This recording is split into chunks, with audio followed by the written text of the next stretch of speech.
Welcome everybody to the National Museum of American Jewish Military History, where we tell the stories of Jews in the American military going back to the earliest days of the colonies. Elaine Berkowitz is part of that tradition, so it's a pleasure to have her here. She's an author of Live Life, Love Country, where she describes her experiences as an Army dentist all over the world, truly remarkable travels.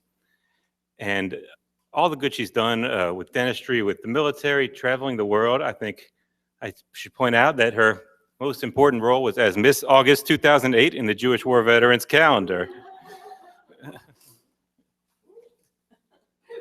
So with that, I'm going to bring up our museum chaplain, Michael Bloom, to talk a little bit more about Elaine and her religious experiences in the military.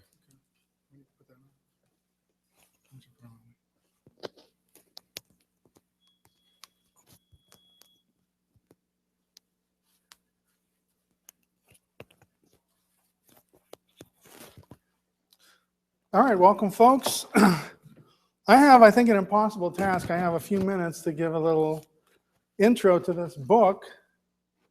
There are so many things in this book that fascinate me. I don't think I can do that. Before I dive into that, I want to say that a lot of people, including Elaine, made it here through thick and thin, through the Marine Corps Marathon, etc.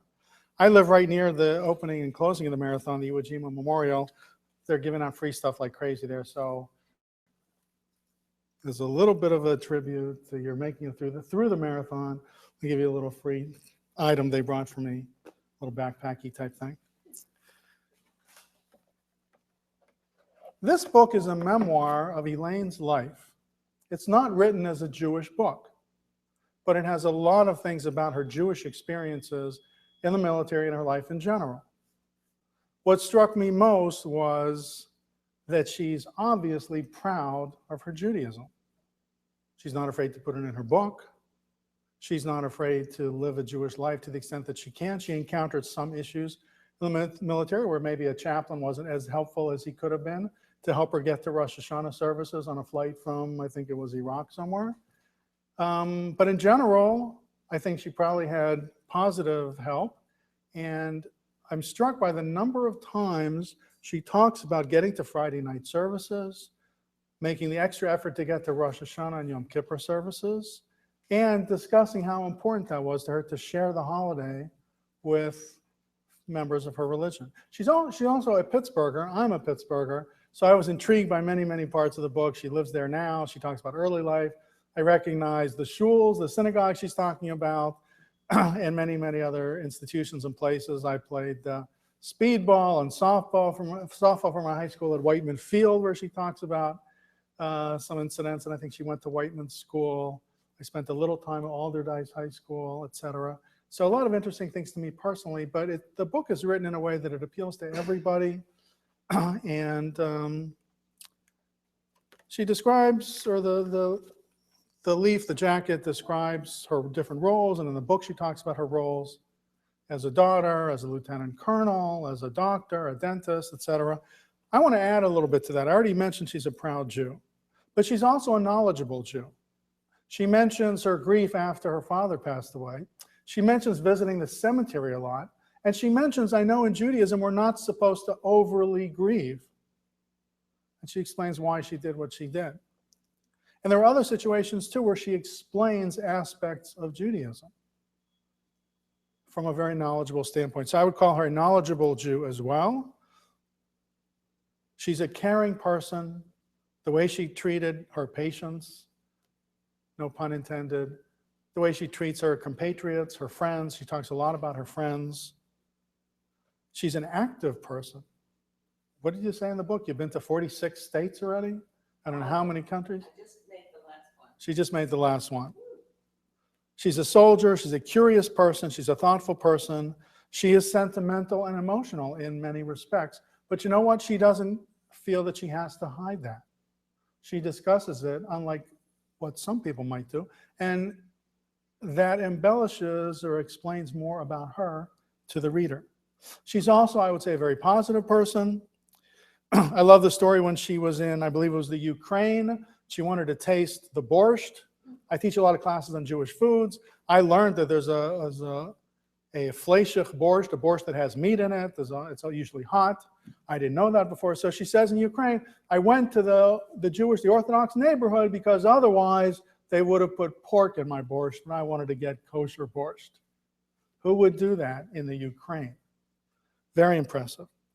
So I want to turn it over to Elaine. There's so many instances where she refers to her parents. My dad will be proud of me for getting to Rosh Hashanah services in this obscure place.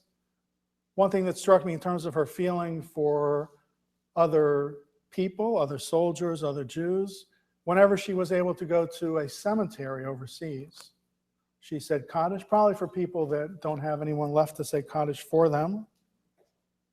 I learned a lot from this book. Every time I pick it up, I learn more. It's a terrific book, Live Life, Love Country, Dr. Elaine Berkowitz. So, Lieutenant Colonel, let me hand it over to you.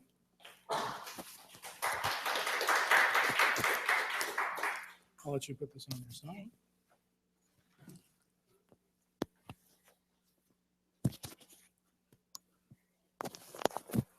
Thank you. You picked up my book. Oh, no, here it is. Can everybody hear me? I don't need this microphone. I've been told I have a big mouth. Thanks so much for coming. I came the farthest, though. I came from Pittsburgh. You know, everybody calls, or I call myself, a late bloomer. Everything I've done has been late, always. That's just how things have happened.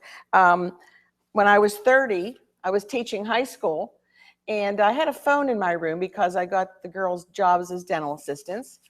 And one of the other teachers, who they called Colonel, came into my room to use the phone. He says to me, "Why don't you join the Army?" I said, "Are you crazy?" And the rest is history. I didn't know anything about the reserves, and so I went. When they called him Colonel, I just assumed he liked Kentucky Fried Chicken. I had no idea he was in the Army. When I was 38, I went to dental school. No, the Army didn't pay for it.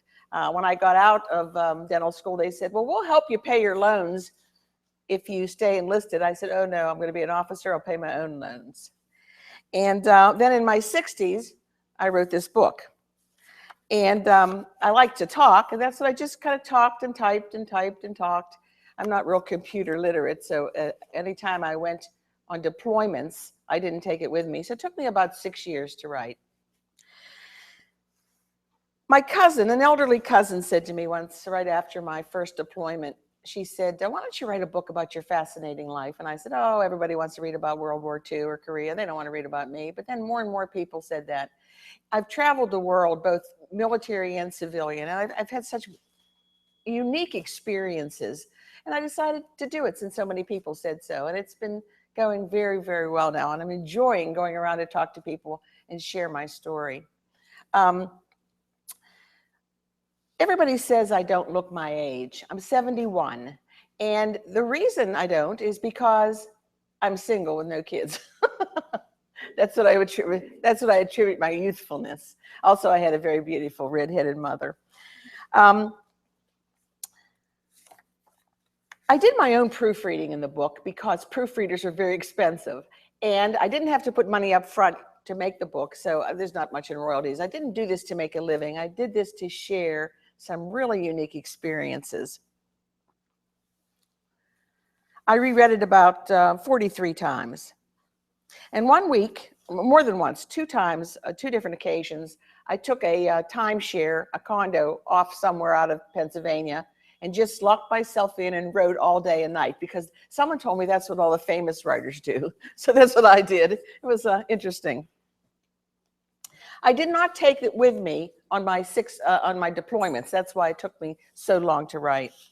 And I'll tell you right now, there are no Brian Williams stories in my book. Everything is the truth. The front cover, which is the same as that picture, is me in Iraq in my favorite uniform and my favorite, it's just Humvee, which I was going to buy when I got back to Pittsburgh, but I had enough of a Humvee in Iraq.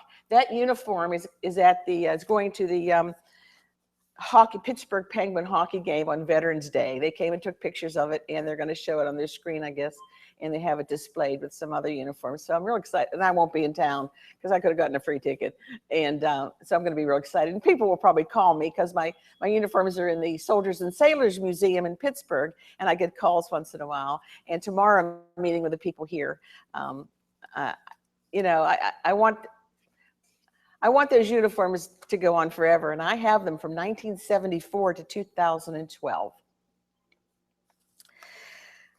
I was a dental assistant for 20 some years, taught dental assisting, then decided to go to dental school, then taught high school, then went to the University of Pittsburgh to dental school, and then went to Ohio State University for my general practice residency. And now I practice homebound dentistry for the elderly and handicapped special needs children and adults. The back cover of my book is in Kosovo when the pilots of the helicopter needed practice. And all of us that wanted to volunteer could. And they hoisted us up into a helicopter 150 feet up with the propellers going around. And it was very exciting. And one of the helicopter pilots said, "Do you want to do it?" I said, "Yes, as soon as I go buy some Depends," because I knew for sure I'd probably pass out. It was really an exciting day. My dental assistant, a young boy, said, "I can't believe you wanted to do that." I said, "I don't want to run 4 miles with you young kids, but I don't mind doing that. That's something out of the ordinary." When you're when you're 60, you don't have to do the physical fitness test with the Army anymore. You can if you want. Well, I said, read my lips. I don't want to. So maybe that's why I stayed so long. I stayed till I was the day before my 68th birthday. When I first decided to write the book, I asked my rabbi if he'd write a little blurb about me, because I see that in everybody's book. And I also asked an Episcopal priest whose father-in-law was my patient at one of the nursing homes. And I got friendly with his wife, the daughter of this man. And I asked the priest to write something about me. And I don't mean to pat myself on the back, but he wrote the most beautiful thing, and I'd like to read it to you. My rabbi, gave me 4 pages. I had to condense it. But the priest and the colonel I told you about, and this priest both passed away right before the book came out. So their wives and families and grandchildren read it, but that's too bad. It's the Reverend John P. Thomas. Elaine Berkowitz is one of the most unique individuals I have known. I've been called other things, but unique's good. As an Episcopal priest aged 75 years, I have known many people of various and sundry walks in life. Her life's work as a dentist has been focused among the elderly and retirement communities. What a gift to that population. Descriptions abound in talking about Elaine's journey in compassion. Caring, sharing, growing, glowing, creating, celebrating, laughing, loving, and giving. Her service to our country has been outstanding. I read it and I said, who's he talking about? But that was very nice, and his wife was so pleased to see that in the book. I want to tell you the names of just a couple of my 47 chapters. Aunt, in parentheses, Auntie Mame. My Sad 90s. The Older Officer. Forensics. Small World in Cleveland. So this book takes me from the state of Wisconsin to Pittsburgh, all over the world. Something about everything all over the world.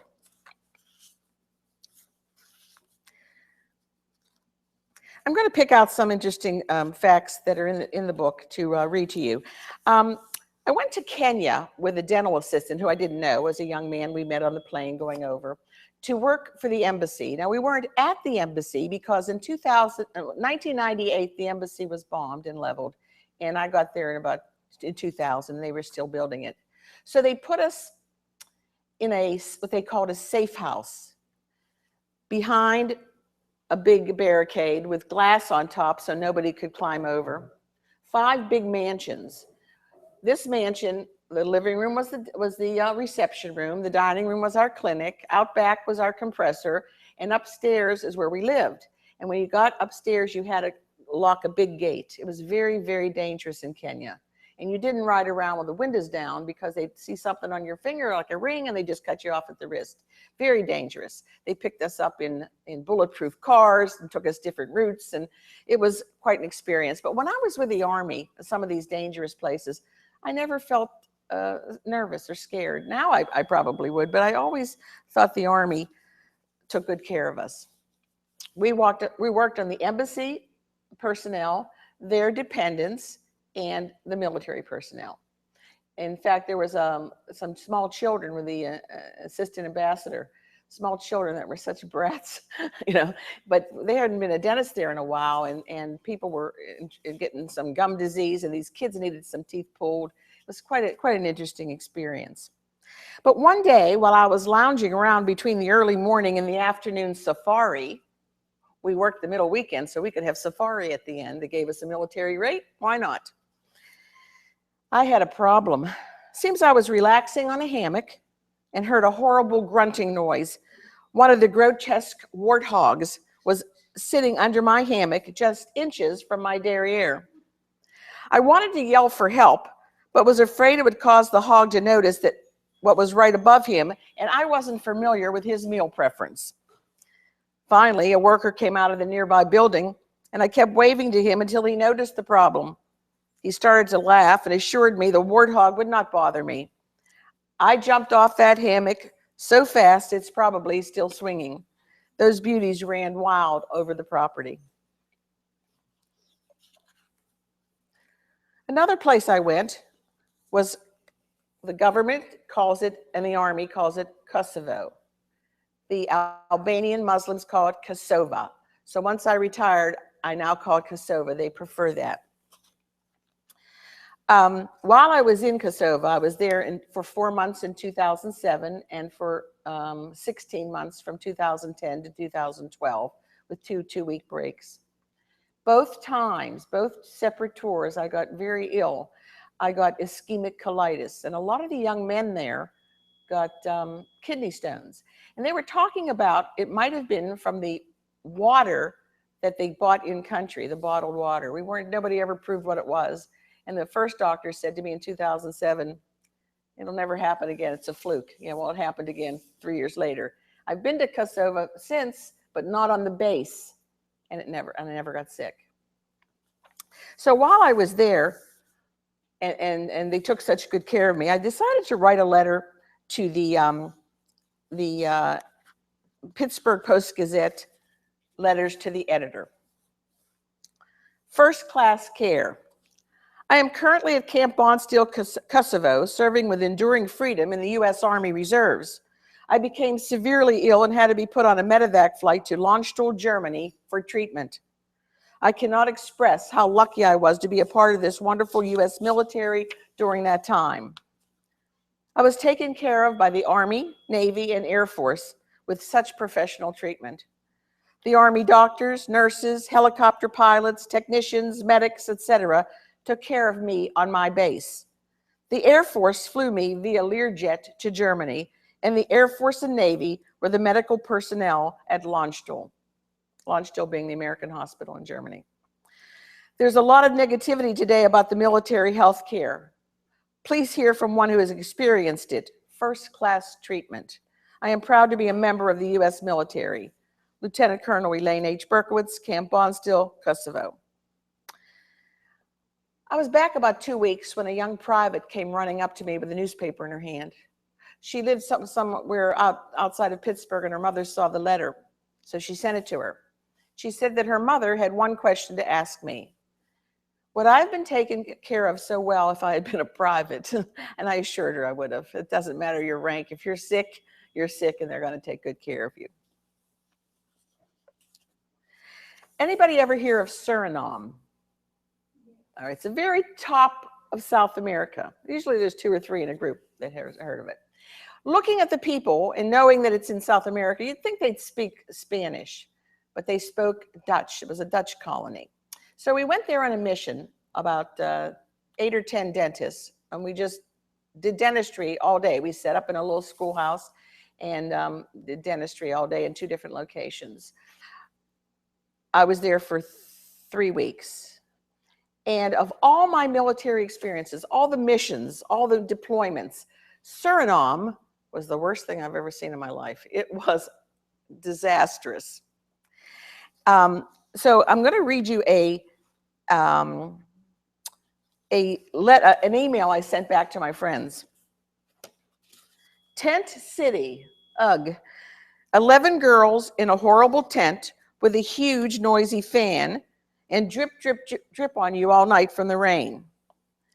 Actually, I'm sleeping better than at home. Thought I'd invite the girls home with me, turn off my air conditioning, buy a big dirty fan, poke holes in the ceiling, go outside to the toilet, and put up attractive mosquito netting over my bed. Once or twice, I walked into the dining tent and out the back door without stopping to eat. Not for me. Now the showers are a joke.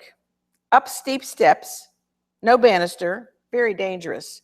Today, they finally changed to wooden steps instead of metal, but still nothing to hold on to. The girls pull me in and carry my stuff. I freeze up, and some of them, including a Marine guy, almost fell. Wooden steps are slightly better. The water in the shower hits the back wall way above one's head.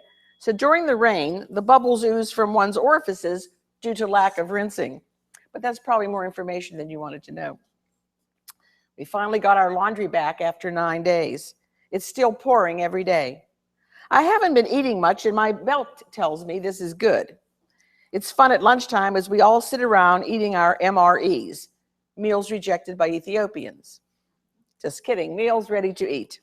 And we trade off food. I'll trade you my jalapeno cheese for your M&Ms. Hand washing clothes in a bucket and trying to get the soap out is a real trick. There is a synagogue in the capital, Paramaribo. I got permission to go to services tomorrow night, and they are trying to work out transportation. Sunday, we leave for another site that is far away and are staying in that town, supposedly good accommodations, I'll bet. I am in the MWR, Morale, Welfare, and Recreation tent now, using one of the 4 computers. I didn't bring mine as they told me prior how wet it was there, and they weren't kidding. There are about 6 mangy dogs wandering around. No one is allowed to touch them as they are less than healthy, and they don't bother anyone. The beetles are grotesque and huge. We have been working very hard, seeing approximately 100 patients per day. I have some other responsibilities other than just dentistry, and everything breaks down. The people are very appreciative. Their teeth are rotten, lots of extractions. Gotta go, it's 23:26. That's 11:26 for you civilians. And formation is at 0700. Quite an experience that was.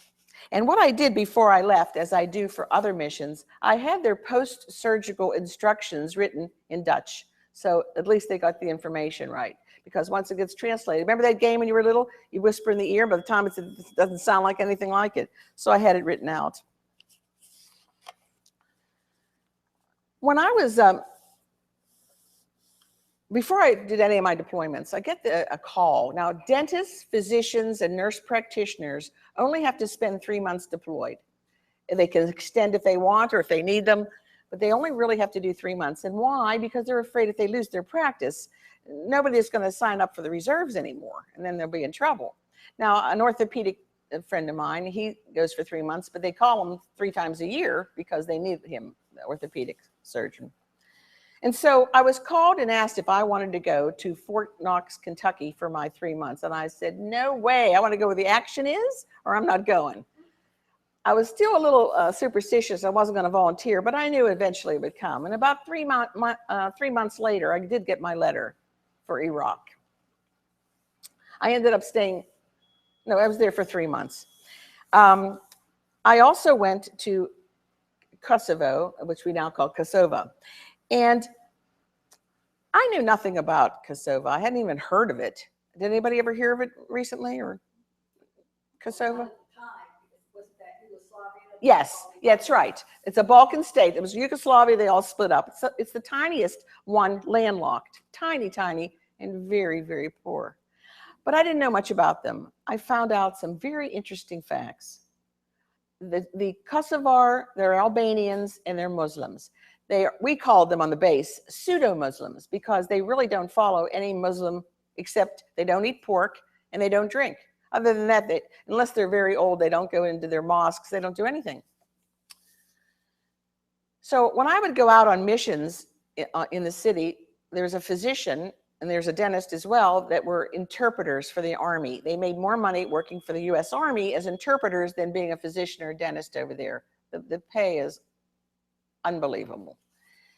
So we're out one time and I kept saying, is there pork in there? There's pork in that when we go out to eat. And finally this physician said to me, Colonel, we don't eat pork either. You can quit asking. So that was good. I didn't have to ask anymore and I could eat anything over there. They saved 100% of the Jews from the Holocaust. Bet you didn't know that. They came from Macedonia to Kosovo and they smuggled them into Albania. Now, some of my friends, there's no Jews there in Kosovo, but some of my friends belong to the Albanian Israeli Friendship Society. They've been to Israel, they've been to Germany, they speak. They're trying to find more and more righteous Gentiles. I don't know if everybody's Jewish in here. So everybody is? Okay, no. Okay, a righteous Gentile is in any country a non-Jewish person that helped save a Jewish person or family from the Holocaust. They hid them in their homes, whatever it took. And in Israel, Yad Vashem, they're proving who's righteous Gentiles and giving them beautiful awards and plaques. And two of my friends in Kosovo's great-grandfathers are righteous Gentiles, and they're trying to prove that there's more and more there, and there are, but they need so much proof that told by different family members because people are dying. So what my friend tells me, and I see pictures that he has of this as well, his grandfather and his grandfather's friend would put a few Jews in the back of a truck or a car and cover them over with hay and blankets and smuggle them into Albania. In Albania, they'd get them accustomed to the people. They would dress them as Muslims. They'd give them Muslim names and assimilate with the Muslims and then get them new passports and get them out of the country. One of the most famous people that happened to in Albania, I forgot his name, Albert Einstein. How our world would have been a little different. They smuggled him out. He had come from Vienna. Wonderful, wonderful people. And they have something in Kosovo called BESA, B-E-S-A. If I tell you I'm going to do it, we don't need a contract, we don't need a letter, we don't need a handshake. I'm going to do it. BESA. If you come to their home and you're hungry, they drag you in to eat. Just like going to some Jewish lady's house. She wants to feed you as soon as you get there. That's how they were. And their food is wonderful. They're just wonderful, wonderful people. Now, their favorite people is Mother Teresa and Bill Clinton. Now, I know that's an odd combination. They love Mother Teresa. Now, there's all kinds of rumors where she was born. She was born in Macedonia. She climbed over the mountains and went to the Church of the Black Madonna in Kosovo. And then Albania claims her as well. In Kosovo, they have Mother Teresa Square where you don't drive. It's all walking area. And there's a big statue of her. And in downtown Pristina, which is the capital of Kosovo, they have Bill Clinton, both the side of a building, a picture, and a big statue. Why do they love Bill Clinton? Because in 1999, he helped them with their civil war with the Serbs. And you might want to Google that and see exactly what he did. And they just love him. So they love Americans. They love Jews. They love me. Now, they're unbelievable. When they hear you're Jewish, they would get so excited. And I met two Israeli boys that were visiting there. And I said, they were living there for a while. And I said, how do you like Kosovo? And they said, it is, remember, they're from Israel. They said, it's so wonderful to live in a country where everyone loves you. Very nice. One day I'm in a kebab shop with my friend's son and his nephew, well, 12, 14-year-old boys. And now what 12, 14-year-old boy in America would run around with an old lady all day? I mean, these kids are so respectful. A little boy, 14, he's holding my arm and we're going across the street. It's unbelievable. And I'm in the kebab shop and I said, I love Kosovo. And before they could say anything, this young man about 20 walks in and he, from behind, I didn't see him, and he said, thank you very much. What do you love about my country? I think most kids would say, "Are you crazy, lady?" They're so glad when you love their country. They're so proud of their country. I said, I love it because people are friendly, sincere, giving, just wonderful people. And he thanked me again. One thing they don't respect about their country, they litter a lot. They're trying to clean that up. I mean, you'll see just piles of garbage everywhere. Of course, there's never a fine. That they have a problem with because they still don't feel it's their country because they're still fighting with the Serbians. Now, when I was on the base, I was the dentist some of the time, and I was also a special projects officer. So I got to go off base a lot, and I did a lot of teaching. Depended who my colonel was. Some of them didn't let me off as much as others. I'd go on weekends, evenings, and sometimes clinical days. And I would teach at the dental school. I would teach small groups of dentists in their office. I would teach at the high school. I went to see the physicians and lectured on and had a slide presentation on oral lesions. I did everything I could. Why? Because they needed a lot of, they don't have the education like we have here. I mean, the dental school is pretty old looking, and all these countries are. Ukraine looked like it was out of a horror movie when I was there. But they needed it, they wanted it, and they're extremely appreciative. Wonderful, wonderful people. And so I did it. That's the only reason. I certainly didn't have an ulterior motive, and I didn't really think anybody noticed. Well, somebody must have noticed, because unfortunately it was after my book came out. I was flown over to get a degree called the Doctor Honoris Causa in April of this year. They flew me over, put me up for a few days, and this honor, I thought it was going to be a college graduation. You got your master's, you got your undergraduate, you got your PhD, and then this one. No, it was just for me. There was like all the professors came down in their cap and gown. There were about 150 dignitaries from around the country, and I have 18 really good friends over there. 15 of them came. They drove for hours. This was really a big deal. And I almost didn't have any luggage because they lost my luggage, but luckily I carried clothes on board, or I'd been up there in blue jeans with a cap and gown. It was the most exciting. I have to say it's more exciting than when I knew I was getting in dental school or when I graduated. It was absolutely the most exciting day of my life. My friends say, when are we going to see your certificate? I said, when you come to my house, because it's not leaving my house. It was very exciting. And two previous recipients of this award was Tony Blair and Bill Clinton. So it was really a big deal, and I was flabbergasted. I did say to them, and a lot of it was with interpretation before I went over, in the English, would you mind making the return flight 3 weeks down the road? Because then I thought, I'm over there, I might as well do some traveling, which I did. Wonderful, wonderful people, and very, very appreciative. Now, the summer of 2013, which was a little over a year after I retired from the Army, I spent 7 weeks at the Arizona State University studying Albanian. It's the only place you could go. Albanian is an extremely difficult subject, language. It was a year course that they condensed into 7 weeks, and they did it with other languages, Uzbekistan and Chinese, all the languages that are really difficult. There were 4 boys in my class, ages from 19 to 24, and here I was, 68. I had cut Hebrew school. I mean, I wasn't used to languages, and these kids, they were linguists, and they had taken 3 or 4 languages already.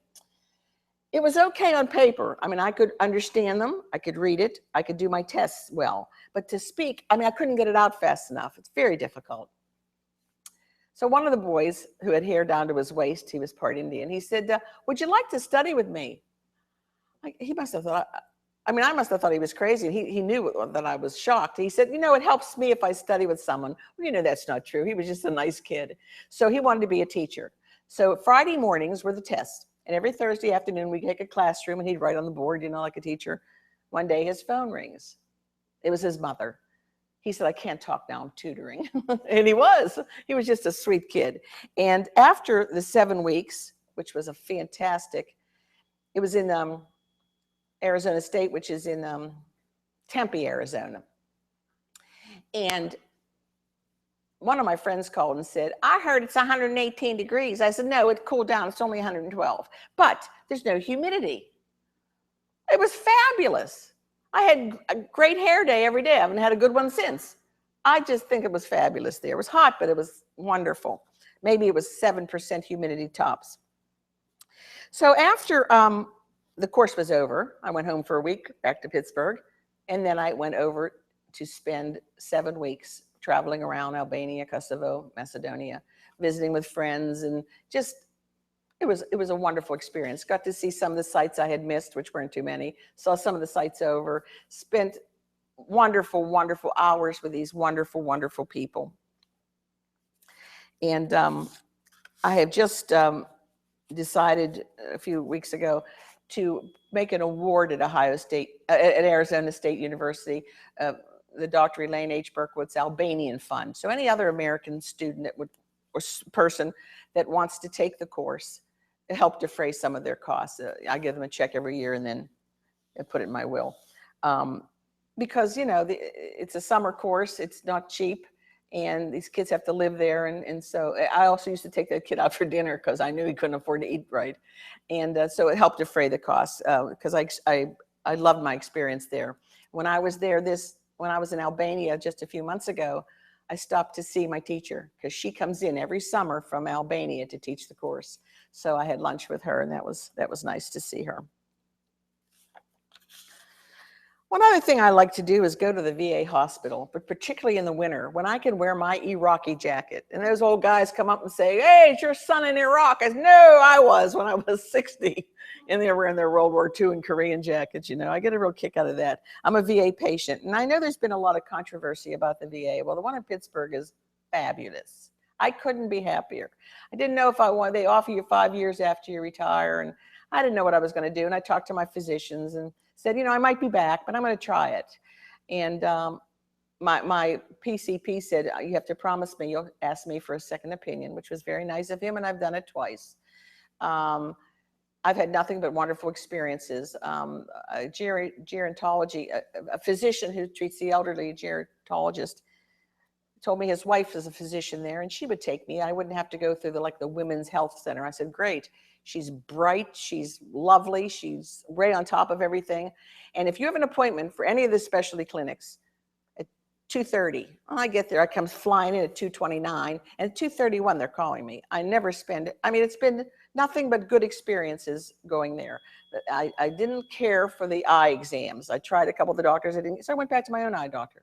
But it's really a good experience. And I know they've had so much controversy, particularly the one in Arizona. So I wrote a letter to the CEO, and I said, you know, I'm the first to complain about something. So I need to tell you, I'm the first to tell you that this is a wonderful experience. And they were glad to hear that. Now, some of you may know that every soldier has to do some skills before they're sent overseas. Now, I was a dentist, but I was a soldier first. Soldier first, dentist second. And so I had to be able to shoot, hit the target, or you don't get deployed. And lots of other things that we hadn't done in a very long time. But we had to get up to snuff. And it took about 2 weeks to put everybody up to snuff. And the first time I went to, when I went to Iraq, there were 80 of us at Fort Bliss, Texas. And we weren't in Iraq 2 weeks, and one of them had already been killed. A truck driver. That was the most dangerous job over there. So we spent about 9 days there. And then the other times I got deployed, they were doing it out of Fort Benning, Georgia. Now, I went on some missions. Now, the deployments were Iraq once, Kosovo 3 times. Missions were many countries in South America, and they're just for 3 or 4 weeks. And like Paraguay, Ecuador, Peru, and I told you about Suriname. For instance, we would stay in the barracks of the soldiers, like the Paraguayan soldiers. We'd stay in their barracks. Oh my God. So the toilets flush Monday, Wednesday, and Friday, and the showers work Tuesday and Thursday. It was awful, but we managed. And we had kids, the Peace Corps kids, worked with us. So when the people from way out in the village came to see us, they all wanted to see the American doctors, and they'd carry their kids in for 2 days, and their pain threshold is unbelievably high. They would have a village dialect who would tell somebody from that area who could speak Spanish. And then the Spanish guy would tell the Peace Corps kid who spoke Spanish, and the Peace Corps person would tell us, well, you know, I hope it was all right. They were wonderful, wonderful kids, and they really lived in the rough. I mean, they really, so they loved staying in the barracks with us. They thought it was the Hilton. And they loved eating our MREs, and we left all the rest of them with them. So when I got back to the States, I decided to call, there were 8 of them. I decided to call every one of their mothers and say, your kid's okay. You know, of course I had to careful how I started the conversation because I frightened them, you know. But I told them because their child could only get to the big city once a month and either email or call their family. And so all the mothers were very pleased that I did that. It was my pleasure. Now, when I was a kid, I didn't like summer camp. Remember Emma Farm? Oh, I didn't like camp. And here I am loving the Army. So my family and friends can't believe I'm the same person. So those were the missions. And another mission was the embassies, and that was Kenya and Pakistan. Now, when I got to Pakistan, sans my luggage, there's a man standing with my name at the airport, with my name on it, and this dental assistant, the same as Kenya. I had a dental assistant I met on the plane, and both times it was a guy from New York. So he meets us, the colonel, and we couldn't find my luggage. I said, oh my God. He said, don't worry about it. My wife is your size. You'll wear her clothes till we find yours. Okay. Well, so we go to wait for his wife in the officers club. Now I'm 5'7". I'm a big girl. She was about 4'9". I thought, what am I going to wear of hers? You know, it's Pakistan. You don't go around with short skirts. Her tops maybe I could fit into. I thought, oh my God. So then we went to see the commander of the Navy, who happened to be married to a Jewish girl. He said, don't worry about it. My wife's your size. I thought, I'll bet. Not only was she my size, everybody thought we were sisters. We looked alike. Everything. When they come in the office in the embassy, they'd say, oh, you're the dentist. We saw you in the dining facility. We thought she had a friend in or a cousin in from home. So she gave me these fabulous clothes. They come into your home for 8 hours a day and just sew all day. Now you pay for the material, which is cheap, and for $8 a day is cheap. She had some fabulous things. I was praying they wouldn't find my stuff for a few weeks. You know, I could wear hers. But finally they did find it, and I had clothes made. I made some copies, and they're just magnificent. So I said to her, well, now that mine are found, we were staying in are you ready for this? They put us up in the Islamabad Marriott. Unfortunately, it was leveled a few years ago, and I think some of the nice young men that waited on me in the lobby were probably killed. So I said, I'll get them laundered here. And don't you dare get them laundered. She said, she has a guy that does the laundry, one that does the ironing, one that does the garden, one that does the cooking. And if she had little kids, she had a nursemaid too. These girls really had it nice. I don't know how they managed when they got back to the States without all that help.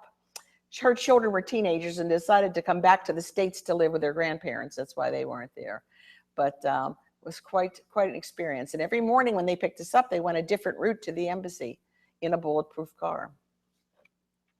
We saw children. I'd open the door of your car, and on the ground, right by the door, was a small child walking on his hands because his parents broke his legs so he could beg. That's how poor they were there. It was just awful. Broke their legs so they could beg. Now, when I was in Iraq, we had Iraqis on our base. They had a different end of the base, different quarters, different food, different, you know, we didn't see them too much. We were training them in some schools.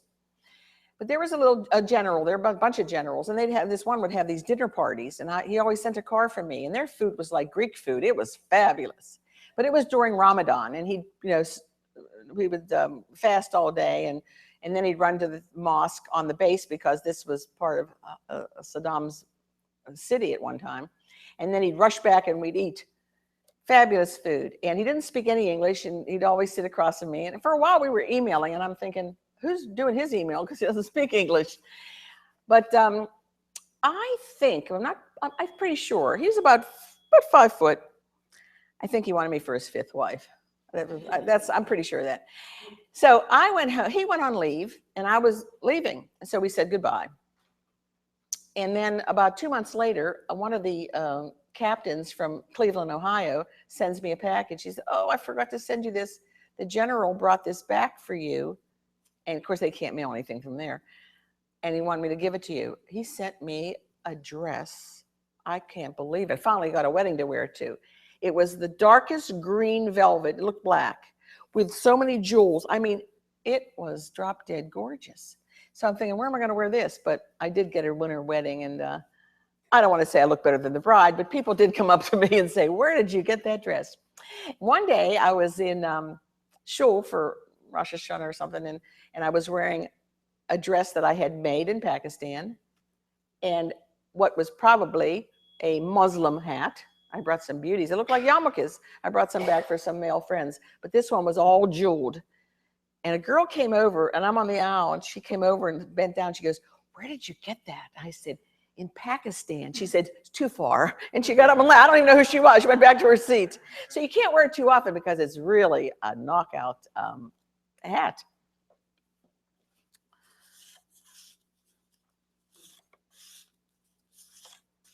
Now, my book was a labor of love. I never wanted to retire from the Army Reserves. You can tell how much I loved it. But alas, the day before my 68th birthday, they put me out to pasture. They had extended me 4 times, but that was the limit. Now, if I were an orthopedic surgeon with 1 eye, 1 arm, and 1 leg, they'd have kept me till I was 95.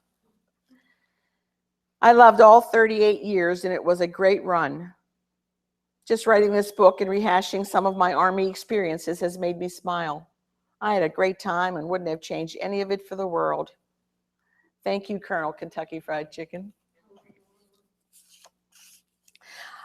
I feel that I'm a great role model for women, young, old. I did most of my things older, but any age. I hope you've enjoyed hearing what I had to say, and does anybody have any questions?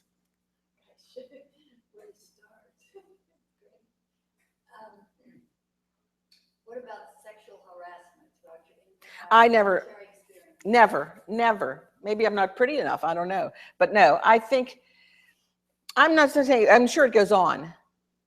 But there's also fakers. Because I saw that one time. A girl lied. I saw that. So no, I never had a problem. Now, I wasn't always an officer.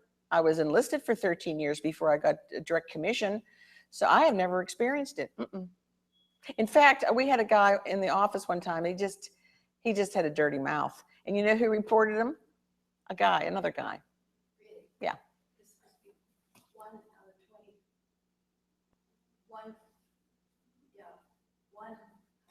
4 women in the military that were harassed. Well, I was 25%. yeah. That seems pretty high, but I'm sure, and it's probably active duty and not reserves. Yeah. Because you get to know people better, I guess, when you're in active duty. I would go deploy with a group I never saw before, and I'd be, I never had a problem. Of course, I don't take any crap, so I guess they knew. You said you had to retire at 68. Could you veer into another area? No. They They can only keep you to your 60, but every time I put in for an extension, they approved it. But at 68, they couldn't. I had generals writing letters and making phone calls. They couldn't do it. Why? It's just that there's a certain age. I mean, first of all, they don't want the liability. If I'm going to have a hot flash, or I guess that's how they think. At 68, you should be past that. But I don't know. At 60, they don't make you take the test anymore, the push-ups, the sit-ups, and all that business. At 55, instead of running, you can walk. But most people, I mean, I know a nurse. She's a full bird. She did some wonderful missions. Threw her out after 20 years. Wouldn't even extend her at all. They don't make any sense. Well, of course, they can pay less to someone, I'm already a colonel. The thing is, they were taking dentists in at age 35, never was in the Army before, and making them a major. I worked hard to become a major. See, now when I got my direct commission as a first lieutenant after graduate school, someone said to me, "Oh, they made a mistake. They should have made you a captain." I said, "I'm 43. You think I'm going to fight about this?" They didn't have to keep me at that age, but now they keep you a little bit longer. But another thing I have in the book, I was coming up to be a colonel. You have so many years you have to do, and the girl I just changed to a new unit because my unit moved to New Jersey and I didn't want to go. So I was in another medical unit, and a small one, and they said that this nurse she was a colonel, and she would write my evaluations. She wrote me a lovely evaluation, but she didn't know how to write her name on the computer, and so she never sent it in on time, and I got overlooked. Now, I might not have been picked. It's hard to become a colonel, but that's not her choice. I was very bitter about that for a while, but then I thought what goes around comes around, and being a lieutenant colonel was pretty prestigious too. But being a full colonel, I would have had another extra $500 a month. But, you know, you got to work. I don't know. What goes around comes around. I hope she reads the book as it's in here. I didn't mention her name, but she knows it's her. Got to be careful. I only use first names in the book. But that wasn't nice. But I think sometimes women are the women's worst enemies. But, you know, after all you've done, these remaining years, what else? You should just find your own tour with your book.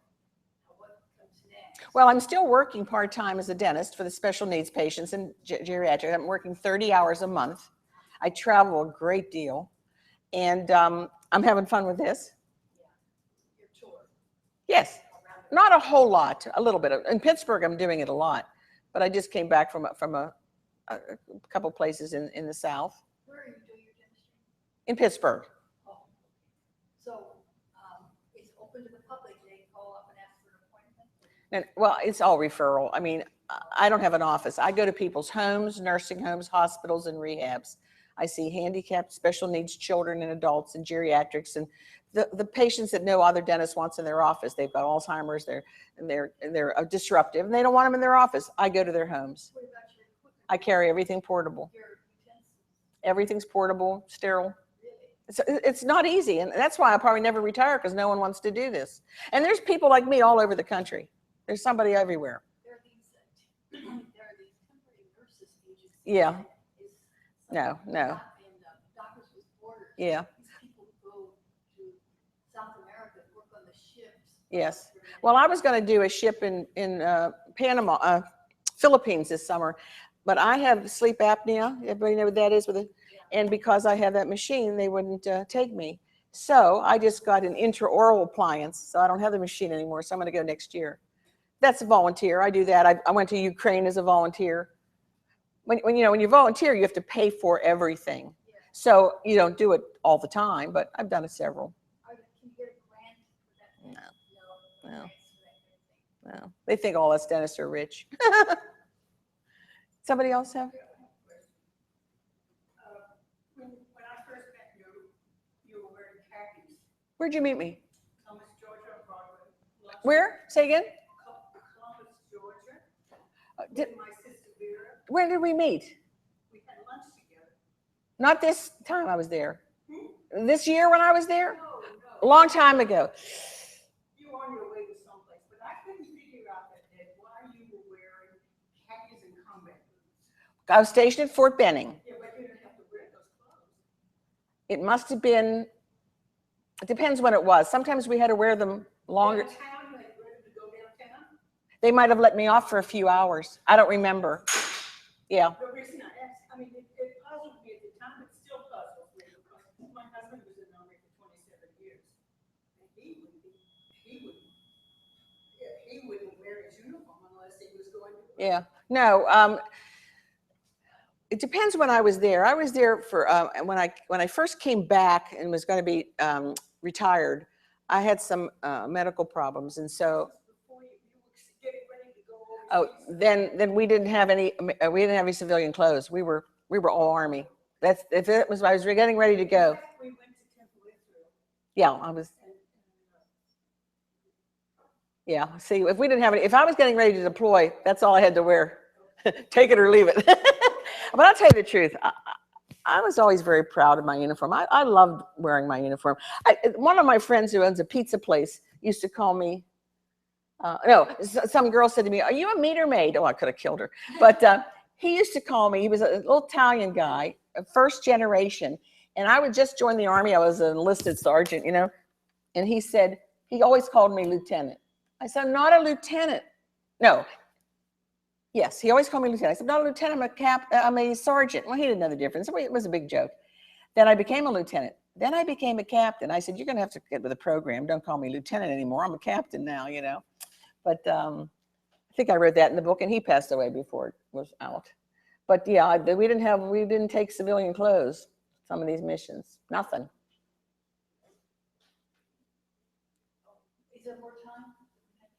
with this rank, you keep going up in rank. So then were you supervising? Well, it depends. Because doctors do their doctor skills when they go. I mean, the only one I supervised was the hygienist and the assistant who was working for me. But when you're in different aspects other than medical, there's more of a supervisory over a whole unit or whatever. It's a little bit different with doctors. Because I was wondering, could be some real touch and go situations that you had to resolve. You're overseas. Touch and go about. Maybe personnel issues. No, see, they have personnel officers. I just had to worry about the teeth. Okay. And I saw not just American soldiers. On the base in Iraq, I saw Iraqis, Turks, anybody that worked on that base, military or civilian. Now, I didn't have to do the civilians. What am I going to do? Let them be in pain or send them home for 3 days? I saw everybody that needed to be seen. And in Kosovo, everybody on the base practically, and other bases would come over. There were other dentists, but they weren't from America, so they wanted to come to our base. What did your family think? Well, I don't have any family left, just some cousins. When you first decided to. Oh, when I first decided to join, well, I remember hearing that my brother-in-law sat up in bed in the middle of the night and said, "Oh my God, it just hit him. Here, this girl who didn't like summer camp was joining the army." I'm not a princess, but nobody ever thought I'd join the army and love it like I do. So everybody was kind of shocked. Now, when I was a young girl, you didn't join the army, but I was already in my 30s, and it started to be where girls are joining. It's a wonderful thing now. They get education, they get all kinds of things now, but it was odd. It was different. I mean, I know how many Jewish girls I've met in the army. One, and she was half, but I had so many Jewish services in Kosovo. Now she's following the Jewish faith, and I said to her, because her father was Jewish. She grew up with a Jewish grandmother, but then she married outside the religion. Her kids aren't. Nobody's Jewish anymore. I said, well, did your mother convert? She goes, she converted several times in different things. But she knew a lot of things, and she'd come to my services. She was a civilian. We become such good friends. And I was talking on the phone one time. I said, she's telling me about she found a shul in Alabama and blah, blah, blah. I said, are you going to convert? She goes, well, I did when I was little. That's fine. You're done. So I went to visit her on my southern tour. She's in Alabama, and she taught me how to make bagels. I mean, she's really into it. And I asked her, I said, I don't want to take any credit, but was I part of the, she said, absolutely. It was just, you were there and you talked, I came to, and I made potato latkes at the base, and I had parties to train them, because I was the only Jew on the base. And all the priests would come, and all the clergy, and she was very involved, and now she's following. I can't believe it, and I'm real pleased. And did you have any repercussions about being Jewish? Yeah, I had 2 colonels that were less than, and if it had been civilian life, I probably would have kicked them in the teeth. My colonel was a great gal. The one was over me for a few months, and when we were getting out around the same time, she said, we will make a case on this. And I didn't know all the ins and outs, and then she got sick and we didn't. But yeah, there were 2. I couldn't prove it. No, they don't have to let me off the base, but he said, you can't go to the services in Macedonia because the base commander said no. So I went to the base commander. He said, no, you can go. You just need a guard and an escort. But he has to write the letter. See, and he lied. So it was a couple of them. It wasn't good, but my whole career up until the last year was excellent. In Paraguay, I wanted to go to services, and the fellow said to me, the sergeant in charge, Sergeant Major, he said, would you mind if you didn't? We're having a little problem with security. I said, no problem. I don't have to go. Security comes first, But everywhere else, I've dug out shuls. You wouldn't believe some of the places I've gone. Wouldn't believe it. Yeah, I guess I do. Yeah. But it's, and now whenever I go anywhere in the country, I'm always at a shul. I'm conservative. My father was very observant. And every time we went on vacation, as a child or an adult, I always traveled with him too. We always went to shul somewhere. And, huh? Synagogue. Sorry, synagogue. And so I got into that habit. And they'd always say to my father when we come in, do you want a Leah? Or my father was very learned, so he would do something. And I saw when we went home, he would write a check. Now, he wasn't a rich man, but he'd write a check and send them. So that's what I do now. And I don't get a part, because I was there, and that's what I like to do. But I've been to shuls, and just can't believe it. And no matter where I go, and no matter whether Reformed, conservative, or Orthodox, no matter what town or what country, they never have enough to make a minyan. There's never 10 people there.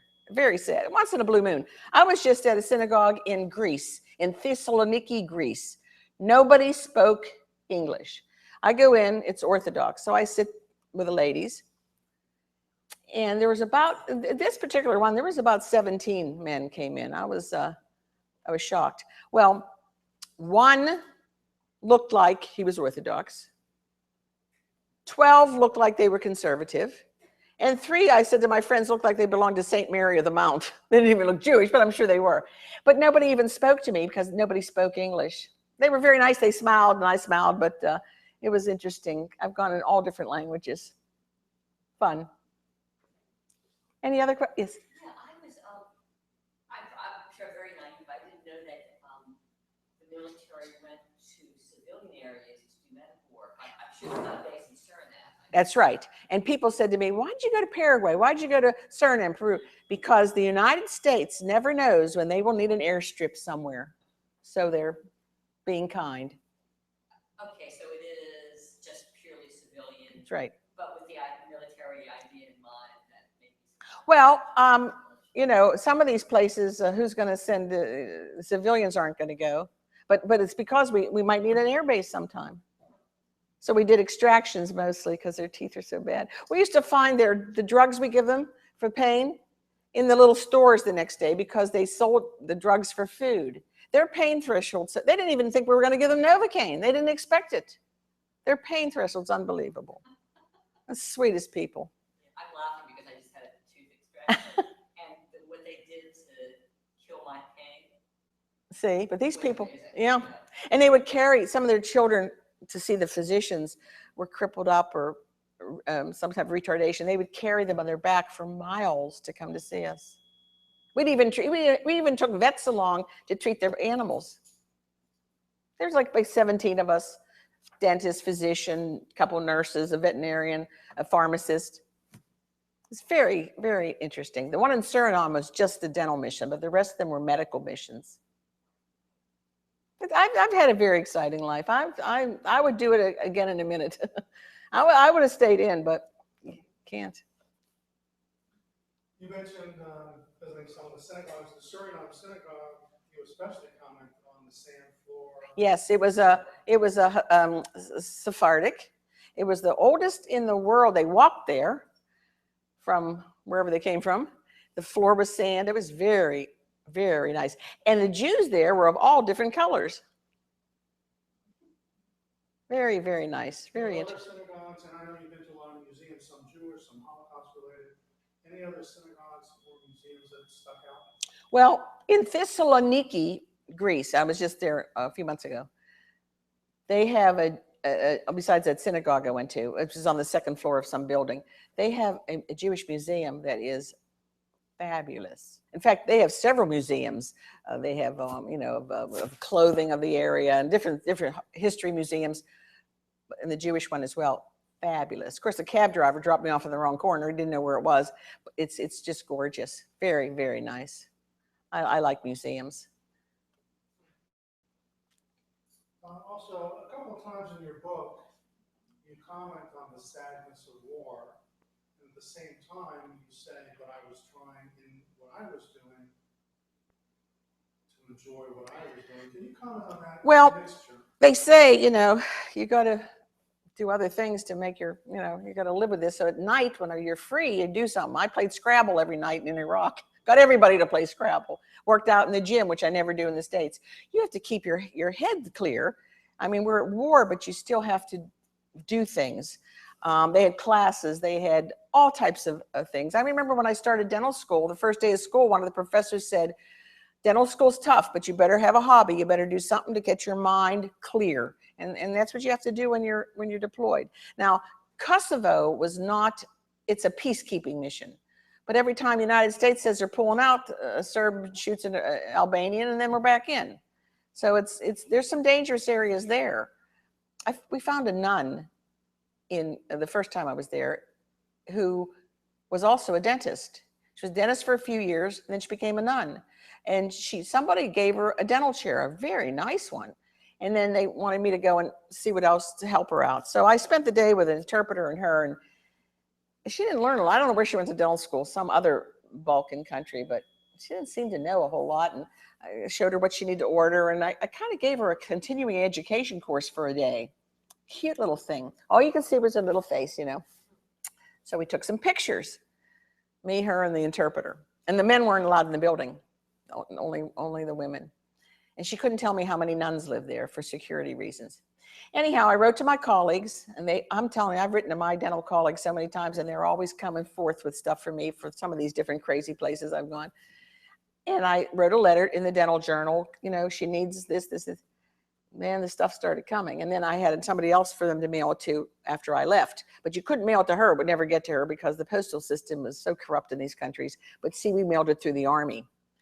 So I sent a picture of her and me and the interpreter back home. And one of my friends, who's a pedodontist, a children's dentist at the dental school, showed it to the head of the department, who's another very nice gal who sent me the first box because she's Serbian and this nun was Serbian. So she showed the picture to her graduate students. And you know, in a lot of these schools, the graduate students are all from some other country. And all her graduate students were Serbs, Croatians, whatever. She showed it to them. And one of them said, "Oh my God, I went to dental school with her." Now, is that a small world? I don't know how I could recognize her little face sticking out. She was real cute. So when I went back, I wanted to find her. Well, at this point, 3 years later, it was too dangerous to go up north there, and they wouldn't let me go. And somebody who was going up there on a mission, who was, you know, like military police or something, checked it out, and she was transferred, and there was another nun in there, but he didn't know she had a dental clinic, you know. He just found out brief. He wasn't real interested in finding out everything for me. So I'm not sure what happened, but she did treat the villagers for a time. Very, very different. She found her calling, and it wasn't dentistry, I guess, but at least she could treat her own villagers. They're so poor. I mean, they are so poor. A dentist who has a nice job probably makes $450 a month. Now, the cost of living is cheaper, but one of my friends is an oncologist, and he said, "I can't even afford a house. I have to live in an apartment." Very sad, very sad. They're wonderful, wonderful people, and they can't do enough for you. And if you go there during their holidays, all they want to do is feed. They have this one day where all you do is go from place to place eating sweets. Oh, that's great. Luckily, I had this big loose uniform, but it's just quite an experience. I mean, I do travel a lot as a civilian. I always have. I love to travel. But some of these countries, I probably would never think of going. Never heard of some of them before. So I'm hoping to go back to Kosovo every year. I just made such wonderful friends there. A couple of them don't speak English, but can understand me. Some of them are artists. I have the artist friends and the physician friends and the dental friends there. And everybody knows everybody else. I said, "How do you know him?" It's a small country, they said. Well, I don't know. They just seem to know everybody. And this one artist, he had a little dinner party before I left and invited some friends, his wife. His wife doesn't speak English. And he had lovely, lovely children. And he could understand me, but anytime he'd come for me to take me to dinner or coffee, he'd always bring someone to interpret. Not that their English was so great, but we did all right. And I was practicing my Albanian. And one day he texts me all these sentences. So the next time I saw him, I said, "How come you can't talk back to me, but you text me?" He said, "Google." He Google Translate. Anything else? Thank you so much for your attention. Thank you. Thank you.